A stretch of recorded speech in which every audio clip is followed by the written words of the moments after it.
Hi friends, இந்த வீடியோவில் வந்து நம்ம என்ன பார்க்க போகிறோம் அப்படின்னு கேட்டிங்கன்னா, இப்போ வந்து நம்மளோட தளபதிக்கு அடுத்து வந்து யார் வந்து அப்படின்ட்டு வந்து பிரதீப் ரங்கன் வந்து இப்போ வந்து ஓப்பனாக வந்து பேசியிருக்காங்க. ஸோ அந்த ஒரு விஷயம் இணையதளத்தில் ரொம்ப ட்ரெண்டிங்காக போயிட்டுருக்கு. ஸோ அதை பற்றி அந்த வீடியோவில் டீட்டெயிலாக பேச போகிறோம். இப்போ வந்து தமிழ் சினிமா வந்து கோமாளி திரைப்படத்தின் மூலமாக இயக்குனர் அறிமுகமாக பிரதீப் ரங்கன். ஸோ அதுக்கப்புறமா வந்து டிராகன் திரைப்படத்தின் மூலமாக இப்போ வந்து செம்ம பெரிய ஒரு வரவேற்பு கிடைச்சிருக்கு அப்படின்னு சொல்லலாம். ஸோ இப்போ வந்து அவர் வந்து ஒரு பெரிய ஹீரோவை மாறிட்டு இருக்காங்க. ஸோ இப்போ வந்து விக்னேஷோட இயக்கத்தில் லவ் இன்சூரன்ஸ் கம்பெனி அப்படின்ற ஒரு திரைப்படம் நடிச்சிருக்காங்க. ஸோ இந்த திரைப்படம் டிசம்பர் 18 வெளியேற இருக்கிறது. ஸோ இந்த திரைப்படத்துக்கு முன்பாக வந்து டியூட் அப்படின்ற திரைப்படத்தை நடித்து முடிச்சிருக்காங்க. ஸோ மைத்ரி மூவிஸ் மேக்கர்ஸ் தயாரிப்பில் டியூடு திரைப்படத்தில் மமிதா பைஜோ ஹீரோனை நடிச்சிருக்காங்க. ஸோ சாய் வந்து இசையமைச்சிருக்காங்க. ஸோ முழுக்க ஒரு ஃபன்னான திரைப்படமாக உருவாகி இருக்க திரைப்படம் வந்து ஸோ வருகிற அக்டோபர் 17 வந்து வெளியாக இருக்கிறது.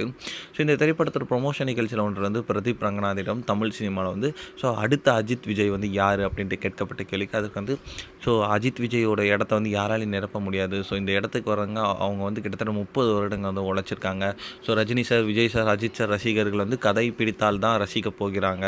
ஸோ 30 வருடங்களுக்கு பிறகு வேண்டுமானாலும் வந்து அவங்க இடத்த வந்து யார் பிடிக்கிறாங்க அப்படின்ட்டு தெரியும்.